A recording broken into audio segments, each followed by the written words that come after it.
নমঃ পার্বতী পতে হর হর মহাদেব। আমি স্বপ্না, আর আমি আজকে বৃহৎ শিব মহাপুরাণের ৫ম অধ্যায়ের বিল্বোৎপত্তি ও বিল্ব মাহাত্ম্য পাঠ করতে চলেছি। আজকে ৫ম অধ্যায়ের প্রথম পাঠ, দ্বিতীয় পাঠ এবং তৃতীয় পাঠ করব। তো তোমরা সকলে চলে এসো বৃহৎ শিব মহাপুরাণের মধুর বাণী শ্রবণ করতে। আজকের শ্লোকটি হলো, শিব দর্শন কাম বে তদেরদেন প্রপূজয়ে তথ মৃত্যুঞ্জয় জাপ্য কামনা ফল রূপত। শ্লোকটির অনুবাদ হলো, হৃষ্টচিত্রে ঋষিগণ সুমধুর স্বরে জিজ্ঞাসা করেন প্রণ সুতমুনি বরে, শ্রীফল বৃক্ষের জন্ম করহ কীর্তন, শুনিয়া পবিত্র হোক মোদের জীবন। তোমার বদনামিত্র সুমধুর বাণী একান্ত অন্তরে মোরা নিরন্তর শুনি, তথাপি পিপাসা নাই হইতেছে দূর, যত শুনি তত তৃষ্ণা বাড়ায়ে প্রচুর।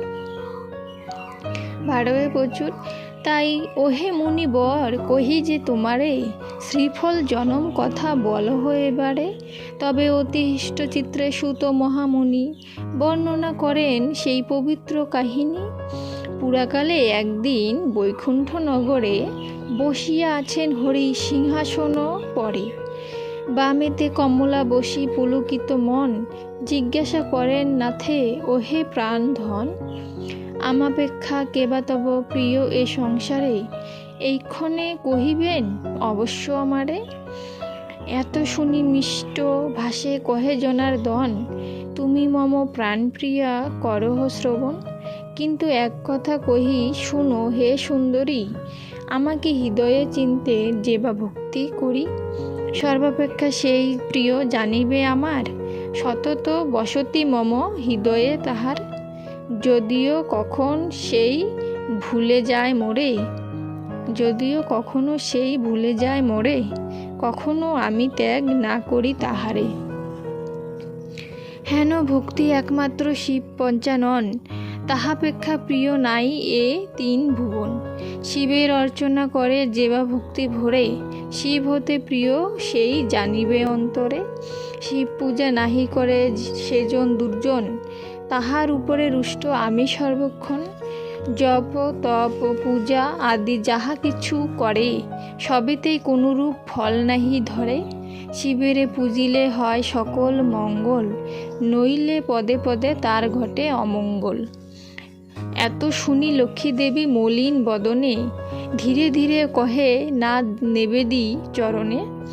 অভাগিনী আমি অতি নাহি সংশয়, জীবন জনম মম বিফল নিশ্চয়।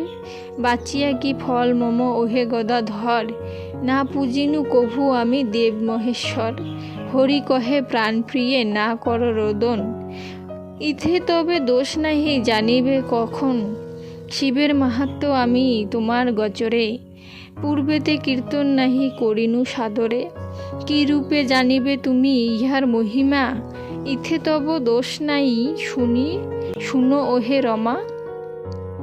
এবে মোর বাক্য প্রিয়ে করহ শ্রবণ, আজি হতে করো তুমি শিবের পূজন। পদ্ম পুষ্পে প্রতিদিন পুজো পশুপতি, অবশ্য হবেন তিনি তুষ্ট তোমা প্রতি। সর্বশ্রেষ্ঠ পদ্মপুষ্প কহিনু তোমায়, অদ্য হতে রত হও শিবের পূজায়। বিধানে সংকল্প করি অতি ভক্তি ভরে, শতপদ্মে প্রতিদিন পূজো মহেশ্বরে। ইথে পরিতুষ্ট হবে দেব পঞ্চানন, আমিও অতীব তুষ্ট হইব তখন। শিবের তুষ্টিতে তুষ্ট অমর নিকর, সর্বপূজা ফল পায় পূজিলে শঙ্কর। শিবের পূজনে হয় সবার অর্চনা, পূরণ করেন তিনি মনের বাসনা। এত শুনি লক্ষ্মী দেবী সানন্দ অন্তরে, পূজিতে পবিত্র হন দেব মহেশ্বরে। সংকল্প করিয়া হরে করেন অর্চন, শতপদ্ম প্রতিদিন করেন অর্পণ। নিজ হস্তে শতপদ্ম করিয়া চয়ন, অতঃপর গঙ্গা জলে করেন খালন। পুনরায় পুষ্পগুলি করিয়া গণনা, শঙ্করে পূজেন দেবী হয়ে এক মনা। সংকল্প করেন দেবী একটি বৎসর, ভক্তি ভরে পূজিবেন দেব মহেশ্বর। তবে নিত্য পূজে হরে হয়ে এক চিত, ক্রমেতে বর্ষের শেষ দিন উপস্থিত। সেই দিনে পদ্মফুল করিয়া চয়ন, পূর্বমত গঙ্গা জলে করিয়া খালন। 3 বার গণনা করিয়া অতঃপরে, পূজায় বসেন দেবী অতি ভক্তি ভরে। তখন পরীক্ষা হেতু দেব পঞ্চানন, তাহা হতে 2 পদ্ম করেন হরণ। এদিকে কমলা দেবী এক এক করি, শতপুষ্পে ক্রমে দেন শিবলিঙ্গ পরি। ক্রমেতে দেখেন 2 পুষ্প কম হয়, তাহাতে কমলা অতি বিস্মিত হৃদয়। মনে মনে পদ্মালয়া করেন চিন্তন, হায় হায় কে করিল কুসুম হরণ। আজকে বৃহৎ শিব পুরাণের পঞ্চদশ অধ্যায়ের পাঠ 1 এবং 2 আর 3 পাঠ করেছি। তো আজকে এখানেই সমাপ্ত করছি। বাকি পাঠগুলো আরও কিছুদিন পাঠ করতে হবে, তারপর পঞ্চদশ অধ্যায় সমাপ্ত হবে। তো পঞ্চদশ অধ্যায় সকল পাঠগুলো তোমরা সকলেই শ্রবণ করো এবং শিব পুরাণ পাঠ করার চেষ্টা করো। আজকে এখানেই সমাপ্ত করছি। সকলে ভালো থাকো, ধন্যবাদ।